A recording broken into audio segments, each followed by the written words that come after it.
Nasa 80 Chinese vessels ang namataan malapit sa Pag-asa Island, na bahagi ng Kalayaan Group of Islands sa Palawan. Makikita ang kumpulan ng mga barko sa satellite image sa Pag-asa Island nitong Lunes, November 25. Sa ulat ng Reuters, posibleng bahagi ng Chinese Maritime Militia ang mga barko. Napansin din ng security analyst na si Ray Powell ang kumpulan ng Chinese vessels mula Martes noong November 26 hanggang nitong Miyerkules, November 27. Pinirma ng Philippine Navy na dumami nga ang Chinese vessels sa Pag-asa Island.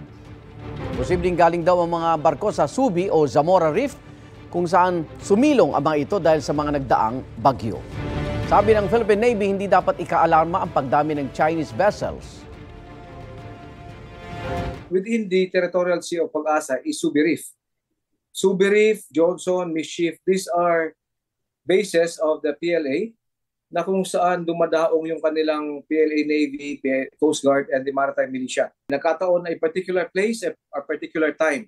So it's nothing to be alarmed sapagkat sinasabi nga natin, all over the South China Sea, there could be as many as 250 of these Maritime Militia vessels.